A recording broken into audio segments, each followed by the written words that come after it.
नमस्कार, आप देख रहे हैं बदगई चौक और मैं हूं आपके साथ गरिमा। हाजिर हूं एक बार फिर से आपके बीच एक नए वीडियो को लेकर के। आज बात हम एक ऐसे बयान की करेंगे जिसने धर्म, राजनीति और सत्ता तीनों को एक ही फ्रेम में ला करके खड़ा कर दिया।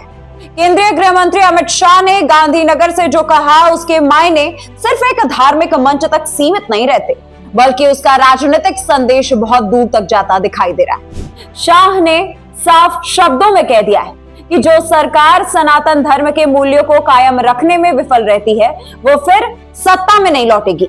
अब सवाल ये उठने लगा है दोस्तों कि क्या ये सिर्फ एक धार्मिक संदेश था या इसके पीछे छिपा है एक बड़ा राजनीतिक संकेत? और क्या इस बयान का संबंध उत्तर प्रदेश की राजनीति, खास करके योगी आदित्यनाथ के खिलाफ कथित साजिशों से भी जुड़ा हुआ? चलिए आज हम इसकी पे बातचीत कर लेते हैं। गांधीनगर में स्वामी नारायण संप्रदाय के कार्यक्रम में शाह ने शिक्षा पत्री के 200 साल पूरे होने पर बोलते हुए भगवान स्वामी नारायण के सामाजिक सुधारों, अनुशासन और सनातन मूल्यों की बात की। उन्होंने अहिंसा, पवित्रता, नैतिक जीवन, पारदर्शिता, स्त्री शिक्षा और सामाजिक सुधारों का भी जिक्र किया। लेकिन दोस्तों, इसी मंच से उन्होंने ये भी कह दिया कि संतों के आशीर्वाद से ऐसी कोई भी सरकार जो सनातन अनुयायियों को निराश करे दोबारा सत्ता में नहीं आएगी। यही वो लाइन है दोस्तों जिसने पूरे बयान को एक बड़े राजनीतिक अर्थ दे दिया है। अब इसे उत्तर प्रदेश की पृष्ठभूमि में समझ लीजिए। पिछले कुछ वर्षों में यूपी की राजनीति में एक बड़ा नैरेटिव बार बार सामने आया, सनातन बनाम विरोध, सनातन बनाम विरोध। योगी आदित्यनाथ की छवि एक ऐसे नेता की बन गई जो खुल करके हिंदू धार्मिक प्रतीकों, परंपराओं और तीर्थ स्थलों के विकास का प्राथमिकता देते हैं। अयोध्या में राम मंदिर की अगर हम बात कर लें, या फिर काशी विश्वनाथ कॉरिडोर की, मथुरा वृंदावन विकास की, या फिर प्रयागराज के कुंभ मेले की, इन सबको सिर्फ विकास परियोजना ही नहीं बल्कि सांस्कृतिक पुनर्जागरण के रूप में भी पेश किया गया है।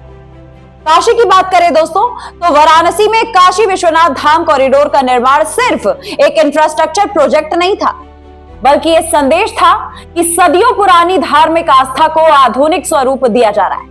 मणिकर्णिका घाट, जो जीवन मृत्यु के सनातन दर्शन का प्रतीक माना जाता है, उसके आसपास के क्षेत्र का भी कायाकल्प हो गया।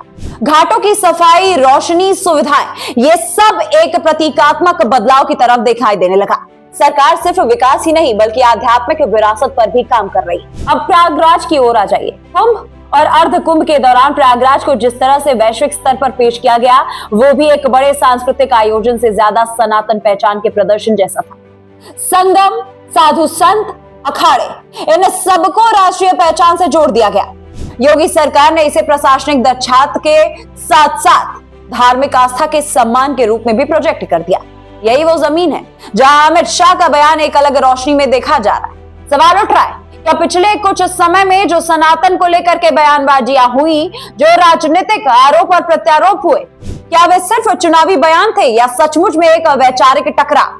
क्या विपक्षी नेताओं के बयान में सनातन शब्द को लेकर के विवाद खड़े हो गए? कहीं इसे सामाजिक व्यवस्था से जोड़ करके आलोचना की गई तो कहीं इसे पुरानी सोच बता दिया गया। इसके बाद सत्ता पक्ष की ओर से यह नैरेटिव मजबूत कर दिया गया कि सनातन सिर्फ धर्म नहीं बल्कि संस्कृति, जीवन शैली और पहचान है। ऐसे में जो भी इसके खिलाफ बोलेगा वो जनता की भावनाओं से जा टकराएगा।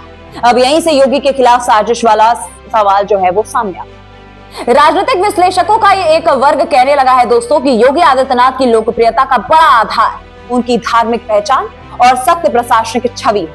ऐसे में अगर उन्हें कमजोर करने के लिए उनकी इसी छवि को निशाना बनाया जाता है, कभी धर्म आधारित राजनीति का आरोप, तो कभी कट्टरता का टैग, तो कभी ध्रुवीकरण का मुद्दा लेकर के उठा दिया जाता है। लेकिन समर्थकों का तर्क है कि ये सब दरअसल एक वैचारिक लड़ाई है, जहां एक पक्ष सनातन प्रतीकों को राष्ट्र की सांस्कृतिक आत्मा बताता है और दूसरा ही पक्ष धर्मनिरपेक्ष राजनीति की बात करने लगता है। अमित शाह का बयान इसी बहस को और तेज करता दिखाई दे रहा है, क्योंकि दोस्तों उन्होंने सीधे सत्ता से जोड़ दिया है इस बात को कि जो सनातन मूल्यों का सम्मान नहीं करेगा वो सत्ता में नहीं आ पाएगा।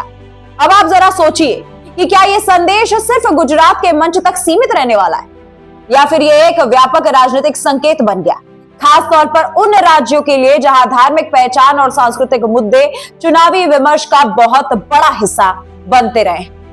यूपी की बात कर ले हम या फिर उत्तराखंड, मध्य प्रदेश, राजस्थान, इन सभी जगहों पर मंदिर, तीर्थ परंपरा, गौ संरक्षण, योग, आयुर्वेद जैसे मुद्दे राजनीतिक चर्चा में हमेशा रहे हैं। मणिकर्णिका घाट से लेकर के प्रयागराज संगम तक एक प्रतीकात्मक रेखा खींची जा रही है कि सरकारें अब सिर्फ सड़कों और बिजली से नहीं बल्कि सांस्कृतिक जुड़ाव से भी आंकी जाएंगी। यही बात शाह के बयान में झलकती जब वे शिक्षा पत्री को जीवन का नैतिक संविधान कहने लगे और उसे शासन के मूल्यों से जोड़ने लगे। लेकिन दूसरी तरफ यह भी सच है दोस्तों कि लोकतंत्र में सरकारें विविध समाज को साथ लेकर के चलती हैं। भारत बहुधार्मिक, बहुसांस्कृतिक देश है। ऐसे में जब सनातन को राजनीतिक विमर्श के केंद्र में रख दिया जाए तो बहस भी उतनी ही तीखी बन जाती है। समर्थक इसे सांस्कृतिक आत्मविश्वास कहते हैं, आलोचक इसे धार्मिक ध्रुवीकरण मानने लगे।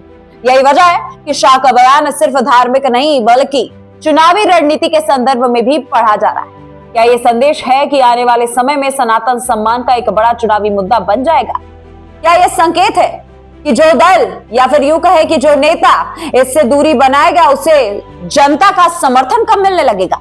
और क्या योगी आदित्यनाथ जैसे नेताओं की भूमिका इस पूरे नैरेटिव में और ज्यादा मजबूत होगी या कमजोर? क्योंकि यूपी मॉडल को अक्सर धार्मिक, सांस्कृतिक पुनराथन प्लस सख्त प्रशासन के कॉम्बिनेशन के रूप में पेश किया जाता है। हालांकि साजिश शब्द बड़ा है और राजनीति में हर पक्ष अपनी कहानी कह देता है। विपक्ष कहेगा कि सरकार धर्म का इस्तेमाल कर रही है, सत्ता पक्ष भी कहेगा कि वो सिर्फ परंपराओं का सम्मान कर रहे हैं। सच्चाई इन दोनों बातों में यह है कि जटिल जमीन पर खड़ी हुई, जहां आस्था, पहचान और राजनीति एक दूसरे से अलग नहीं बल्कि जुड़े हुए हैं। अमित शाह का बयान इसी जुड़ाव को साफ शब्दों में सामने रख देता है। वो ये संदेश दे देता है कि सनातन मूल्य सिर्फ निजी आस्था ही नहीं बल्कि सार्वजनिक विमर्श का हिस्सा बन चुके हैं।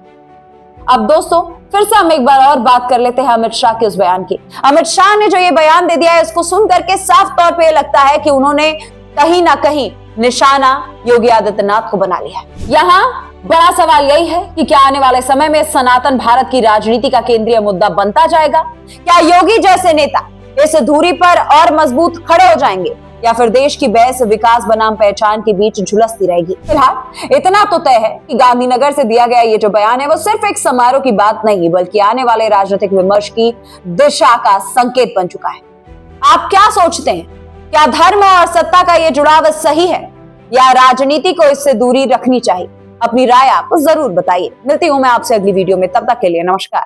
This video is sponsored by Ram Ram Group of Companies, co-sponsored by Nature House and Bhaiya Ji Silver Coated Ilaichi.